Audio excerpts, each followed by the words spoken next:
लोगों को समझाती हूँ कि परिवार को चलाना है तो 5 चीजें याद रखो। 5 चीजें। जेब गरम, जुबान नरम, आंखों में शर्म, दिल में रहम। परिवार जो है वो कभी भी आंखों में शर्म होनी चाहिए, जेब गरम होनी चाहिए, जुबान नरम होनी चाहिए। अगर कोई कुछ 4 बातें कह भी दे तो बर्दाश्त करना सीखो। जैसे पत्नी है घर में और पति और पत्नी में लड़ाई हो जाए तो माता आपसे निवेदन है मेरा, पति पर जब हाई पावर पे हो, एकदम 100 पे मीटर हो पति का, गुस्सा बहुत हो, तो आप बस जुबान बंद कर लें। जब गुस्सा ज्यादा हो तो बस एकदम मौन हो जाए, लड़ाई बंद हो जाएगी। और अगर पति पत्नी ज्यादा गुस्से में हो तो पति को थोड़ी देर के लिए बाहर निकलना चाहिए, मतलब 1 घंटे के लिए बाहर चले जाओ, 2 घंटे के लिए, फिर वापस आ जाओ, ठंडा हो जाएगा मामला। लेकिन नहीं, कलयुग है भाई साहब।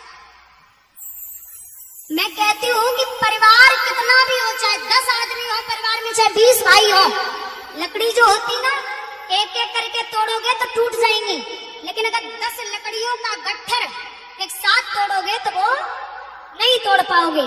जितना हो सके एकजुट रहिए, जो किसी की हिम्मत ना पड़े।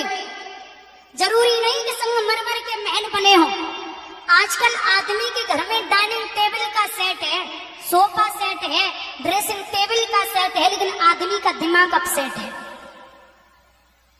सब कुछ है लेकिन आदमी का दिमाग अपसेट है। 2.5-3 लाख की डाइनिंग टेबल 5 लाख की को पड़ी हो, बड़े आदमी के घर में 10 लाख की पड़ी हो डाइनिंग टेबल, लेकिन दिक्कत ये है कि वहां भोजन करने वाले एक साथ नहीं है। कच्चा घर हो, घरम किसे कहते हैं? घरम उसे नहीं कहते जिसके 10 मंजिल मकान बने हो, संगमरमर लगी हो, शीशे लगे हो, ये घर नहीं है, इसको मकान बोलते हैं। ईंट गिट्टी सरिया बालू सीमेंट सब इकट्ठा कर लो, पैसा जेब में है तो मकान बनवा लिया। घर हम उसे कहते हैं जहाँ 4 भाई हैं और अगर घर में डाइनिंग टेबल की व्यवस्था नहीं तो चटाई बिछा करके 4 भाई एक साथ भोजन करते हो और एक दूसरे से दुख सुख की पूछ रही हो। अगर अलग अलग घर में है, अलग अलग भी है, अगर कहीं कोई नौकरी कर रहा है, कहीं कोई है, कहीं कोई है, तो शाम को जब भी आप काम करके आए, ऑफिस से वापस आए या जो भी आप कार्य कर रहे हो, तो एक बार 4 भाइयों को फोन करके उनकी कुशलात पूछ लो, भाई आप ठीक हैं, मैं भोजन करने जा रहा हूँ, आपने भोजन किया या नहीं किया। ये भाइयों का प्रेम है। लड़ाई पता कैसे होती है? ये बैठे हैं, मैं वैसे यहाँ की बात तो नहीं कर रही, आप सब बढ़िया है, मान के चलो ये इनकी लड़ाई है, बड़ा भाई छोटे भाई के बच्चे को 100 रुपए दे दे चुपचाप, और ये कहीं से देख ले, दे दो लुट जाओ। अपने लड़का बच्चा कहे अपने कुआं में डाल दियो, अपने कहे तुम लुट जाओ, जाओ भाइयन के लिए बर्बाद हो जाओ। यहाँ से लड़ाई शुरू, फिर ये नहीं बैठेंगे शांति में, बोलती रहेंगे, फिर भाई भाई से थोड़ी अनमन होगी, फिर लड़ाई और बढ़ेगी। मैं निवेदन करूंगी बुजुर्गों कि दहेज भले ही कम मिले लेकिन घर में बहू लाना, बहू रानी मत लाना। बहू आएगी वो संस्कार लेके आएगी, वो बहू रानी आएगी वो कार लेके आएगी। बहू आएगी वो आपका कहना मानेगी और बहू रानी आएगी आपको उसका कहना मानना पड़ेगा। बहू आएगी वो आपके घर का काम करेगी और बहू रानी आएगी आपको उसका काम करना पड़ेगा। बहू आएगी वो आपकी बात मानेगी और बहू रानी आएगी और आपका बेटा उसकी बात मानेगा। और मैं तो कहती हूँ जिनका लड़कों का पिता अगर 1 करोड़ रुपए ले लेना तो फिर बिटिया जाते ही जाते बोले चलो कपड़ों पे प्रेस करो, तो खाना बना के ला, चाय गरम गरम चाहिए, बढ़िया अच्छी बात है। अरे आपको क्या चाहिए? इतना बाप कितना बड़ा कलेजा वो अपनी बेटी आपको सौंप रहा है, फिर भी धन की लालसा में बैठे हो तो कितना धन चाहिए तुम्हें? बेटे को काबिल बना दिया, और साथ मैंने समझाया भी है कि बेटियों को इतना पढ़ाइए, इतना काबिल बनाइए जो दहेज देने की जरूरत न पड़े, और बेटों को इतना पढ़ाइए, इतना काबिल बनाइए जो दहेज लेने की जरूरत न पड़े। बोलिए गोविंद भगवान की।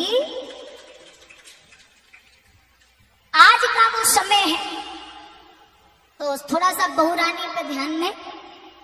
हाँ, और कुछ लोग तो ऐसे हैं पुराने टाइप के, बोले कूलर पंखा फ्रिज टीवी, अब तो खैर सब जॉब वाले हैं तो सबके घर में है ही पर्याप्त, लेकिन कुछ आज भी लोग ऐसे हैं जो घर में टीवी फ्रिज कूलर पंखा नहीं लेते। बोले क्यों, मेरे लला को ब्याह हो गया वो तुम मिलेगो। अब तुम हमें जब बताओ, तुम गारंटी ले रहे हो कि लला की शादी होगी तो बहू फ्रिज को पानी तुम्हें पियन दी? नहीं, तुम काहे को मरे जा रहे हो, छाती में धर के नहीं ले गया। हाँ, कमाओ अच्छे से, और जितना है शरीर को स्वस्थ रखना है। सबसे पहले शरीर स्वस्थ रहे, कमाई को स्वस्थ रखिए, खुद के लिए पहले करिए, खुद के लिए जीना सीखो। तुम्हारे तो शादी के मरने के बाद 4 भी बेटे होंगे ना, तो बंटवारा होके 13वीं और भंडारा होगा। बोलेंगे आधा आधा मिलेगा, कोई एक नहीं कर पाएगा। बोले 13वीं माँ थी। जब छोटे होते हैं ना तो कहते हैं कि माँ मेरी है, माँ मेरी है, माँ मेरी है, और जब बड़े हो गए तो धक्के मार के बोलते कि माँ तेरी है, माँ तेरी है, माँ तेरी है। अब कोई नहीं रखना चाहता, तो खुद के लिए जियो। महाराज,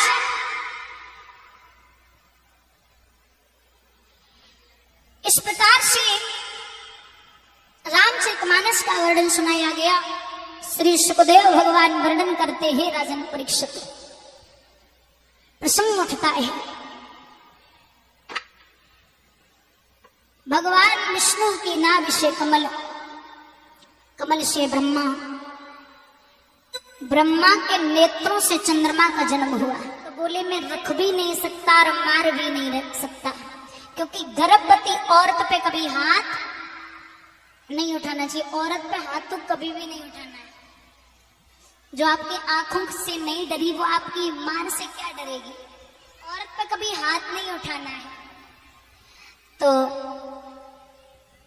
बांसी निकाल दिया घर से और कहा कि मैं नहीं रख सकता।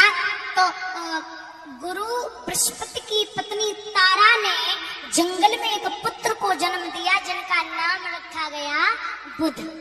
महाराज, ये चंद्रमा के पुत्र हुए बुध। विश्वासम पात्रम किमस्ते लोके नारी। औरत पे विश्वास करो, लेकिन अति विश्वास मत करो। अपनी पे तो करो ले, लेकिन पराई पे तो धोखे मत कर लिया। एक बड़ा प्यारा भजन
चंद्रमा के हुए बुध, बुध के हुए पुररवा। इनकी पीढ़ी में इनके 5 बेटे हुए, नहुस, छत्रवृंदी, रजि, रंभ और अनैना। नहुस जो राजा हैं, इन्होंने 101 यज्ञ पूर्ण करके इंद्र के इंद्रासन को अपने वश में कर लिया था। एक दिन वापस आ रहे थे, इंद्राणी ने मुस्कुरा दिया। मुस्कुराहट पर परेशान हो गए। घर पे जाते ही जाते पत्र लिख दिया, हे देवी, मैं आपसे गंधर्व विवाह करना चाहता हूँ। अगर आपने गंधर्व विवाह नहीं किया तो मैं आपके पति को मरवा दूंगा। वो पत्र बृहस्पति जी को दिया। बृहस्पति जी जब उस पत्र को लेकर के देखने लगे तो कहा, जाओ बेटी, राजा नहुस से कहना कि वो आपसे मिलने के लिए तब आए जब पालकी ब्राह्मण बनाए और संतों को उस पालकी में लगा के आए। बैठ के पालकी में ही आए। ब्राह्मणों से पालकी बनवाई, संतों को लगा लिया। राजा पालकी में बैठे। विनाश काले विपरीत बुद्धि। जब विनाश का समय आता है तो बुद्धि काम नहीं करती। सीधे राजा पालकी में बैठे, बोले जल्दी चलो, जल्दी चलो, जल्दी चलो, मिलना है। दुर्वासा ऋषि लगे थे, श्राप दे दिया, बोले ज्यादा जल्दी है, जा तू पालकी में बैठे बैठे सर्प हो जा। इनके 6 पुत्र हुए, अयाति, एयाति, संयाति, आयति, बियति और कृति। 6 पुत्र हुए, जिनमें याति को जिन नगरिया का राजा बना दिया गया। जब उज्जैन नगरिया के राजा बने, इधर आ जाइए, एक वृषपर्वा नाम का राजा, उनकी बेटी का नाम है शर्मिष्ठा, उनके गुरु है शुक्राचार्य, जिनकी बिटिया को नाम है देवयानी। देवयानी और शर्मिष्ठा में बड़ी गहरी सलाह रहे। जाए तो संग, खाएं तो संग, बैठे तो संग, बात करें तो संग। स्नान करने के लिए चली, निर्वस्त्र होकर के सरोवर में घुसी, अपने अपने वस्त्र उतार के पार पे रख दिए। आप अकेले हो चाहे 2 लोग हो, लेकिन जल में कभी नग्न अवस्था में स्नान नहीं करना चाहिए, क्योंकि वरुण देवता का निवास होता है। उधर से भोले बाबा आ रहे। देवयानी ने कहा कि देवी भोले बाबा आ रहे। शर्मिष्ठा बोली, क्या करें? बोले डुबकी लगाए जाओ। शर्मिष्ठा बोली, पहना ये बड़े तेज है, पता ना है काम मन में आ जाए तो बैठ के डमरू बजा लेंगे, डुबकी लगाए मर जाता से निकल लो। अब दोनों निकली। देवयानी के कपड़ा पहने शर्मिष्ठा ने और शर्मिष्ठा के कपड़ा पहने देवयानी ने। वो तो ब्राह्मण की बिटिया ना बोली। एकदम से शर्मिष्ठा ने जवाब दिया, कपड़े उतार। देवयानी बोली, तुमने हमारे पहने, हमने तुम्हारे पहने, घरे चलो उतार लियो। बोले नहीं अभी। बोली, भिखमंगी पलती है, खा खा कर भिक्षादान मेरा, और ऊंची पोशाक पहनवे से बदल गया अरमान तेरा, बस तू उतार दे। आगे बढ़ के शर्मिष्ठा ने देवयानी के गाल में ताड़ से तमाचा दिया। अब बहु कहाँ कम पड़े, बहु ने एक जमाई दो। शर्मिष्ठा देवयानी को ढकेलती चली गई, पीछे तक कुआ, उसी कुएं में ढकेल के चली आई। बेटा आपका 5 दिन के लिए चला जाए कोई फर्क नहीं पड़ता, मतलब एक बार बता दे कि मैं इधर हूं, कोई दिक्कत नहीं। बिटिया 5-10 मिनट के लिए बिना बताए चली जाए तो बहुत फर्क पड़ता है। पूरी रात कुएं में पड़ी रही शर्मिष्ठा ने, किसी से नहीं कहा। सुबह राजा याति शिकार खेलने के लिए निकले तो घोड़ा के पैरों की आवाज देवयानी ने सुनी, आवाज लगाई। राजा ने घोड़ा रोका, देखा एक नवयुवती पड़ी है, बाहर निकाल लिया। कौन हो, किसकी लड़की हो, क्या नाम है? जवाब दिया, मैं ब्राह्मण की लड़की हूँ, नाम है देवयानी, पिता का नाम है शुक्राचार्य जी। यहाँ कैसे गिरी कुएं में? सहेली ढकेल के चली गई। राजा बोले, ऐसे मित्र क्यों बनाती हो, जाओ घर पे पिता याद कर रहे होंगे। झपट के देवयानी ने कलाई पकड़ी राजा याति की और जवाब दो, महाराज ऐसे नहीं। फिर महाराज मुझे आपसे ही विवाह करना है। राजा बोले, अरे ओ पगली, मुझसे विवाह नहीं होगा। क्यों? बोले नहीं हो सकता। अरे कारण तो बताइए। ब्राह्मण है ना? जी। ब्राह्मण में यदुवंशी हो, तेरा मेरा विवाह नहीं होगा। देवयानी बोली स्टाम्प पेपर में लिख के आए वो ब्याह नहीं हुई, शादी नहीं होगी। बोले हाँ महाराज। देवयानी से कहा तुझे कैसे पता कि तेरा विवाह यदुवंशियों से ही होगा? बोले मुझे पता है। क्या? यदुवंश दर्पण का प्रमाण है महाराज। भगवान बृहस्पति जी जो हैं देवताओं के गुरु, जो बृहस्पति जी हैं देवताओं के गुरु, उनका एक बेटा है कच्छ, बहुत सुंदर है वो कच्छ। एक दिन संजीवनी विद्या सीखने के लिए शुक्राचार्य जी के पास पहुंचे। बड़े सुंदर से थे, उन्हें देवयानी ने देख लिया। विद्या पूर्ण हुई तो देवयानी ने कच्छ से कहा कि आप बड़े सुंदर हैं, आप हमसे विवाह कर लें। कच्छ ने कहा आप मेरी गुरु की बेटी हो, पूजनीय हो, मैं विवाह नहीं कर सकता। तो देवयानी ने श्राप दिया कि जितनी विद्या मेरे पिता ने तुझे सिखाई है सब छीड़ हो जाए। उसकी विद्या छीड़ हो गई तो कच्छ ने श्राप दे दिया, जा देवयानी मैं भी श्राप देता हूं कि तुझे भी कोई ब्राह्मण नहीं यादव के साथ में जाएगी। बोली गोविंद भगवान की।